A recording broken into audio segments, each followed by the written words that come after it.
Welcome back to Busy People Dog Training. So today I'm going to talk a little bit about mental stimulation for your dog. Dogs that are mentally stimulated are less likely to have behavior problems, and it also helps prevent behavior problems. So mental stimulation is just things that the dog has to do. That doesn't necessarily have to be a very physical activity. It just needs to be a mental challenge. And in other videos, I talked about 101 things to do with the box. So that's a mentally stimulating exercise. And another one that is very similar to 101 things to do with the box is training your dog to push a large ball around. And there's even a dog sport that's been created around this idea of dogs pushing around balls that are too large for them to carry. Dogs, especially herding dogs, can get really into this game of just pushing a ball around to a point where they will play it on their own, even when they're not getting clicks and treats. For some dogs, it can become an activity that they can do on their own when they're bored. They're not always pestering you when you're trying to get something done. So to train a dog to push around a ball, we start out the same way that we did with the 101 things to do with the box. And that is, we click and treat any interest in the ball. So, unfortunately, I do not have an actual ball available. So we're going to use this football carrot-shaped object. And this is designed to be a dog toy. It's made of hard plastic, so it's not easily chewed on, and it's pretty durable. And you can buy these on Amazon. Some pet stores probably carry them. Just look up herding ball or Jolly Ball. Jolly Ball is a company that makes some of these types of products, it's a good investment, especially if you have a herding dog. But other dogs enjoy this exercise too, especially the shaping part, shaping them to push the object around. And as the dog becomes better at that, you can start shaping the dog to push the ball in specific directions. You can set up a little goal and shape the dog to push the ball into the goal. But it all starts out with clicking and treating any interest the dog shows in the object. So I'm going to demonstrate that.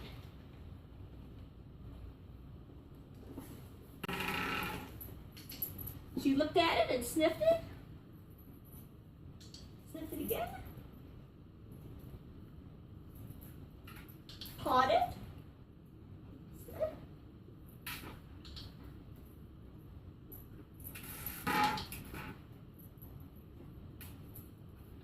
Pushed it a little bit with her nose. Pawed it. Kind of pushed it with her shoulder there. Yeah.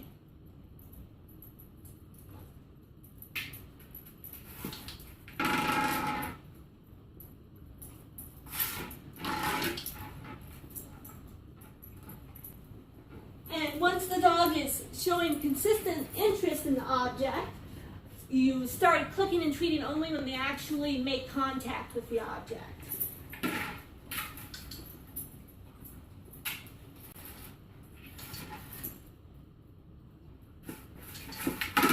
And so I'm clicking and treating any contact with the object now.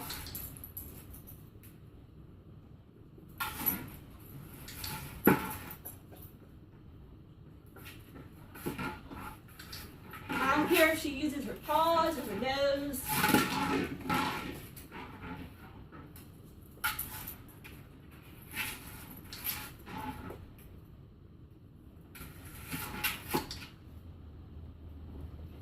So once the dog is consistently interacting with the object, with the ball, the next step is to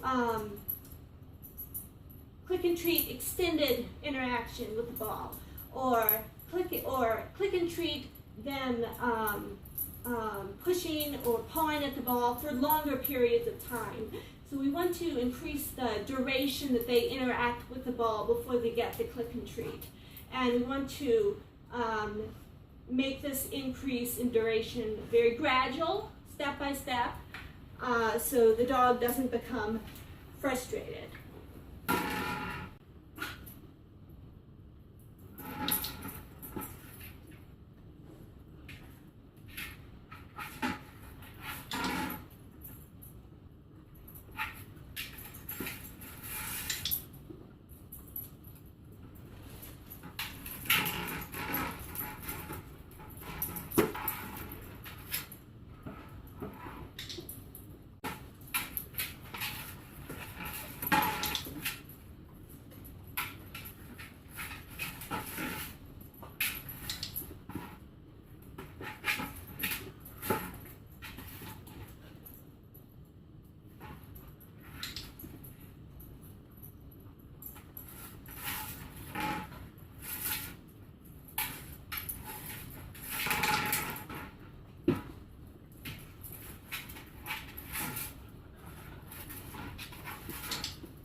So as you are shaping for duration of a behavior, it's important to also throw in some easy clicks and treats. In addition to clicking and treating the dog interacting with the ball for a longer period of time, you also want to throw in some clicks for the dog just interacting with the ball for a moment. And making it random like that while increasing duration, throwing in some easy clicks will help maintain the dog's motivation so things don't just get harder for the dog. So I will continue.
So Penny's getting a little bit tired, I can tell. So I'm giving her some easy clicks and treats.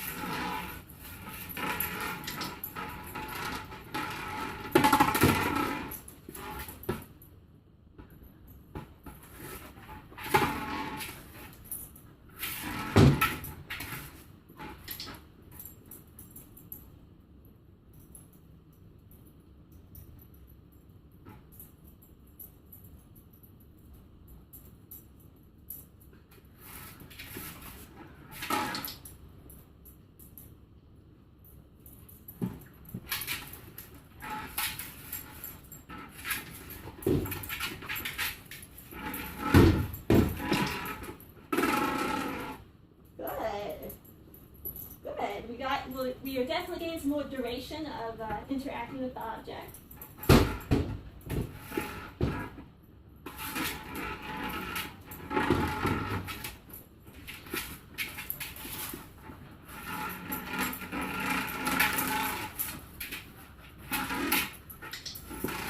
Good.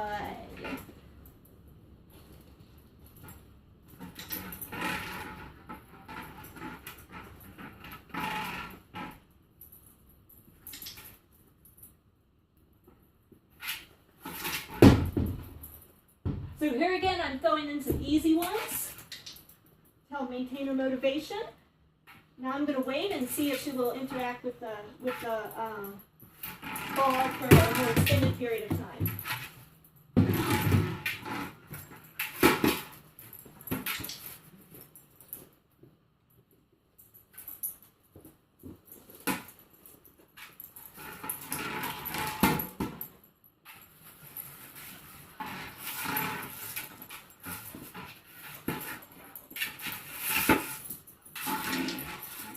Good.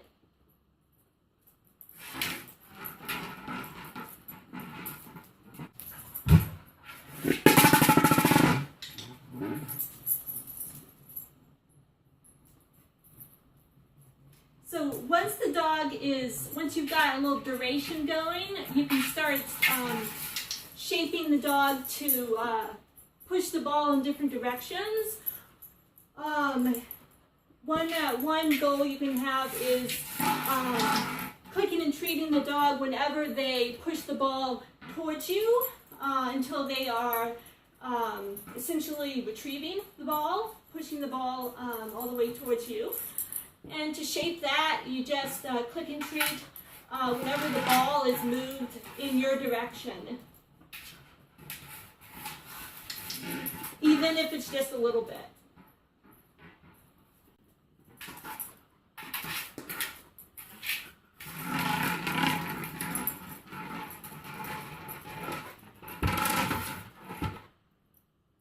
The ball is kind of stuck in a corner now. I'm going to give Penny opportunity to get it out herself.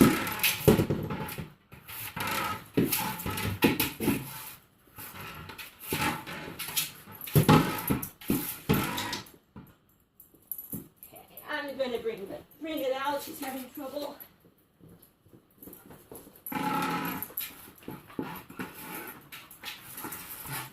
So I'm waiting for her to move the ball towards me, even if it's just a little bit.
So in this manner, you can shape the dog to push the ball anywhere.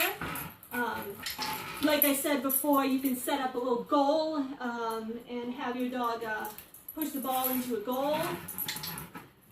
Play doggy soccer.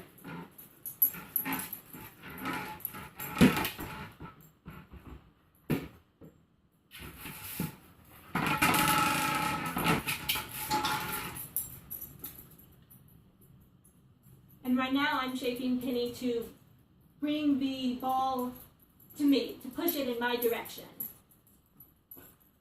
And she doesn't understand yet that that's what I want her to do. Shaping can be a tedious process. You really have to be very observant and not push the dog beyond what they're capable of, because you don't want the dog to give up.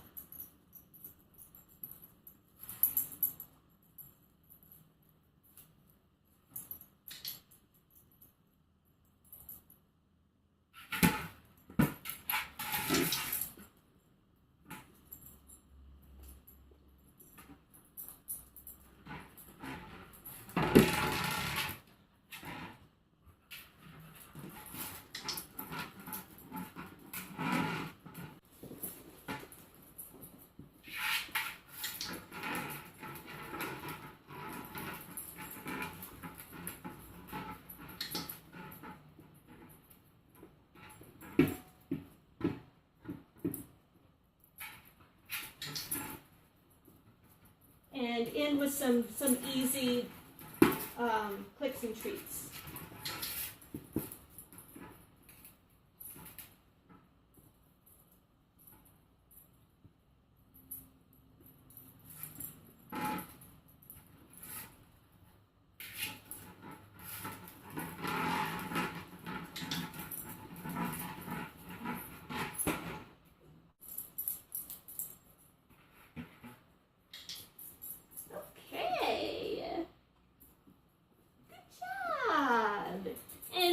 To end there.